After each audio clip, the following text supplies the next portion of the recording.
नमस्ते दोस्तों, स्वागत है मेरे YouTube चैनल में।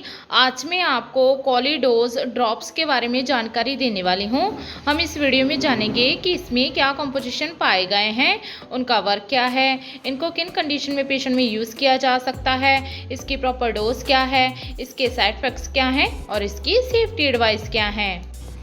चलिए वीडियो को शुरू कर लेते हैं। सबसे पहले हम जानते हैं कि जो कॉलीडोज ड्रॉप्स हैं इसमें क्या कंपोजिशन पाए गए हैं। जो कॉलीडोज ड्रॉप्स हैं इसमें simethicone emulsion, dill oil and fennel oil drops पाया गया है। इसकी मात्रा की बात करें तो इसमें जो स्मेथिकोन है ये 40 mg पाया गया है और इसमें जो दिल ऑयल है ये 0.005 ml पाया गया है और तीसरा इसमें जो फेनल ऑयल है ये 0.0007 ml पाया गया है और ये ऑल्सवेल कंपनी द्वारा मैन्युफैक्चरिंग किया गया है। इसकी प्राइस की बात करें तो इसका जो प्राइस है वो है मात्र 60 रुपीज़, 60 रुपीज़। अंदर से पैकिंग की बात करें तो जी आपको कुछ इस तरह को देखने को मिल जाएगी। जी प्लास्टिक की बॉटल में आता है और आपको इसकी 1 बॉटल में 15 ml की पैकिंग अवेलेबल हो जाएगी। इसके साथ आपको डिस्पोजेबल ड्रॉपर भी दिया जाता है जिससे मेजर करने के बाद ही आपने अपने बच्चे को प्रॉपर डोज देनी है। चलिए अब हम इसके वर्क के बारे में जानते हैं कि इसमें जो कंपोजिशन पाए गए हैं उनका वर्क क्या है। जो कॉलीडोज ड्रॉप्स है ये 3 कंपोजिशन से मिलकर बनी हुई दवा है। स्मेथिकोन emulsion, dill oil and fennel oil. इसमें जो स्मेथिकोन है ये एक डिफॉर्मर मेडिसिन है जो कि डिसइंटीग्रेट्स करती है गैस बबल्स को एंड अलाउ करती है इजी का गैस पास हो जाए। जो एक्ट करती है स्टमक एंड इंटेस्टाइन मीन्स अंतड़ियों में ताकि जो गैस बबल्स की सरफेस टेंशन है वो चेंज हो जाए। इनेबलिंग करती है स्मॉलर बबल्स को बिगर बबल्स में फॉर्म ना हो। इससे रिजल्ट से क्या होता है, रिमूवल हो जाती है गैस की मोर ईजिली हो जाती है बाय ब्लीचिंग और पासिंग फ्लूइड्स के ज़रिए। और इसमें जो फेनिल ऑयल और दिल ऑयल है ये दोनों ही हर्बल मेडिसिन्स हैं जो कि हेल्प करती हैं, इंक्रीज करती है स्टमक और गट की मूवमेंट को ताकि फूड जो है, खाना जो है वो पुश हो जाए थ्रू द डाइजेस्टिव सिस्टम। चलिए अब हम इसके यूजेस के बारे में जान लेते हैं कि इसे किन कंडीशन में पेशेंट में यूज़ किया जा सकता है। जो कॉलीडोज ड्रॉप्स हैं ये यूज़ किया जाता है ट्रीटिंग एंड क्यूरिंग करने के लिए मेडिकल कंडीशंस लाइक फ्लूटिलेंस मीन्स किसी पेशेंट को, बच्चे को कॉलिक पेन हो रही है, उसके गैस बन गई है तो उससे ये रिलीफ दिलाती है। ग्रिपिंग पेन हो रही है, अब्डोमिनल पेन हो रही है, कॉलिक पेन है तो इन सब से भी ये राहत दिलाती है। या फिर किसी पेशेंट को डिसइंटीग्रेट्स गैस बबल्स हो रहे हैं तो उन सब से भी ये राहत दिलाती है। अलाउ करती है इजी पासेज ऑफ गैस को मीन्स जी इजीली गैस को पास करने में हेल्प प्रोवाइड करती है। पेरिस्टालसिस जो मूवमेंट्स होती हैं उनको बढ़ाती है।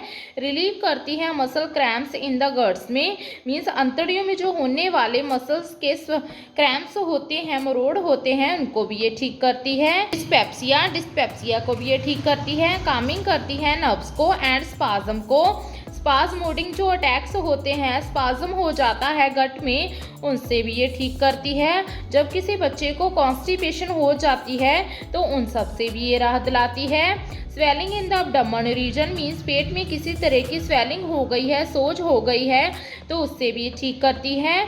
फ्रीक्वेंट हिकअप्स मीन्स किसी बच्चे को बहुत ही ज़्यादा हिकअप्स जिसे कि हम हिचकी कहते हैं वो आ रहे हैं, वो भी कंटिन्यूसली आ रहे हैं तो उनसे भी ये राहत दिलाती है।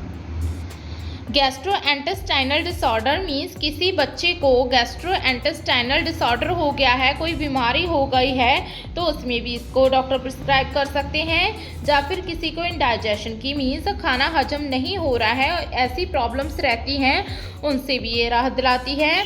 Inflammation of the stomach means stomach में इन्फ्लामेशन हो गई है, सोजिस हो गई है तो उससे भी ये ठीक करती है।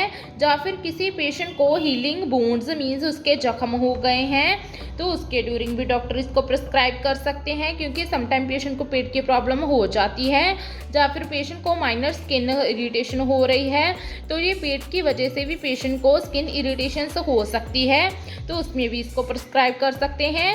या फिर किसी पेशेंट को रेस्पिरेटरी डिसऑर्डर है या फिर relief from painful pressure in the stomach, patient के पेट में पेनफुल प्रेशर फील हो रहा है तो उसके ड्यूरिंग भी डॉक्टर इसको प्रिस्क्राइब कर सकते हैं। अब हम इसके डोज के बारे में जान लेते हैं। जो कॉलीडोज ड्रॉप्स हैं इसकी जो डोज और ड्यूरेशन है वो पेशेंट की एज, सेक्स, बॉडी वेट और उसके सिम्टम्स और डिसीज कंडीशन पर डिपेंड करती है।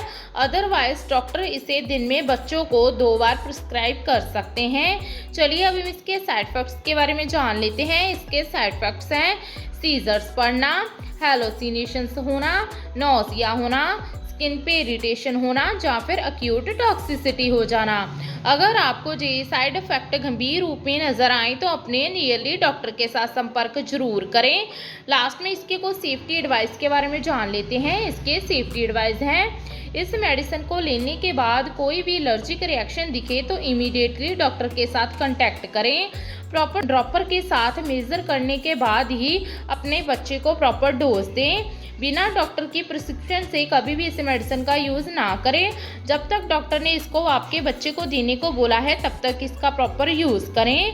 बच्चों को मेडिसिन देने से पहले इसके लेबल को अच्छी तरह से रीड करना है, इसकी एक्सपायरी डेट चेक करनी है और डोज प्रॉपर मेजर करने के बाद दें।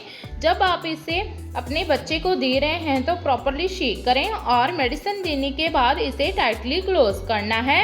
ओवरऑल जाने तो जो कॉलीडोज ड्रॉप्स है इसका यूज़ इन्फेंट्स को कॉलिक पेन हो रही है, ग्रिपिक पेन है, फ्लूटियंस है, गैस बबल्स की प्रॉब्लम्स हैं, कॉन्स्टिपेशन है या फिर कोई और मेडिकल डिसऑर्डर है तो उनमें डॉक्टर इसको प्रिस्क्राइब कर सकते हैं।